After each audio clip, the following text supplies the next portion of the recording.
Hey, Mr. Fogelson back, and we're ready for our next Adobe Photoshop lesson, remove large areas with generative AI. All right, so I'm going to get on right to it. We're going to head to Adobe Photoshop here.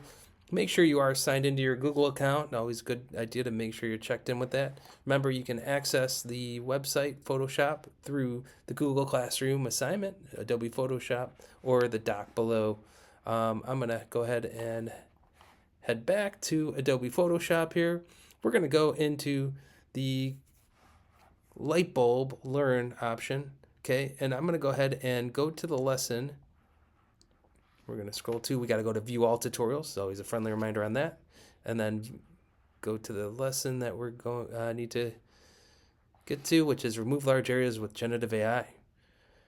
All right, we're going to pick an image here. I'm going to go with back to the car one.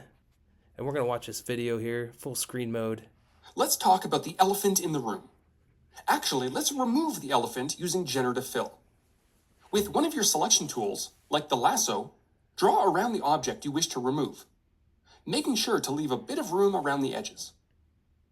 Once your selection is complete, hop into Generative Fill from your contextual taskbar.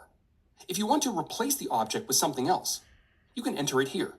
Otherwise, pressing Generate will kickstart the process.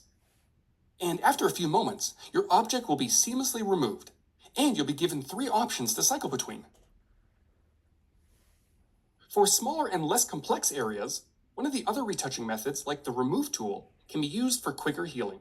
And to ensure that your edits can be easily reversed, create a new layer and make sure you're sampling all layers. And just like that, you've removed an object using Generative Fill in Photoshop.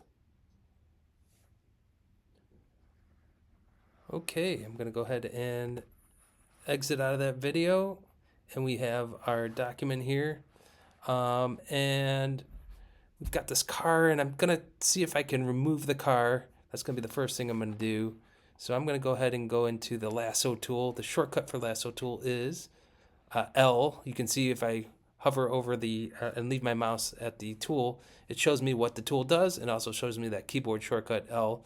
So I'm going to go ahead and press L on that lasso tool, and I'm going to drag out a selection. I'm left clicking and holding and dragging. Oh, and I'm giving a little bit of space around that car like it said in the video. And then I'm going to go ahead and do a generative fill, and I'm just going to leave this part blank because I want to remove it. So I'm going to go ahead and hit fill, and it's going to do its magic, right?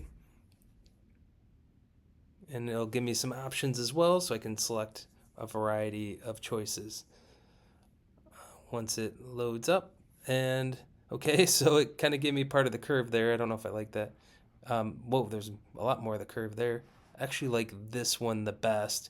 You can always hit more results if you want to. And the next thing it showed me in the video was to use the remove tool to remove an object from my image.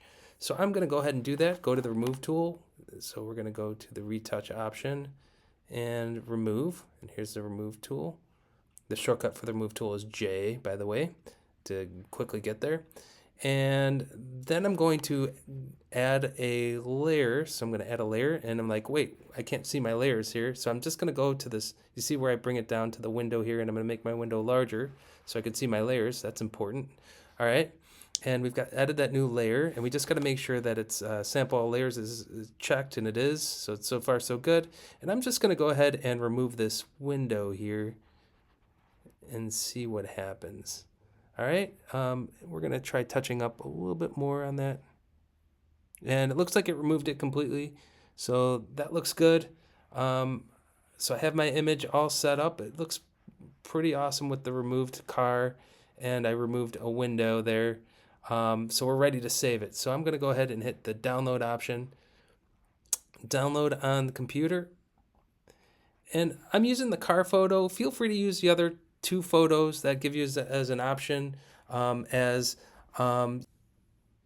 in which you can change the photo to how you want. So the jumper guy or the lady in front of the waterfall, as long as you're applying the video to the photograph or the image, it's okay to use those other photos.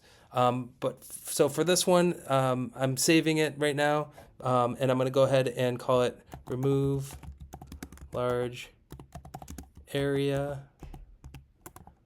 using AI. Labeled, I'm going to hit save.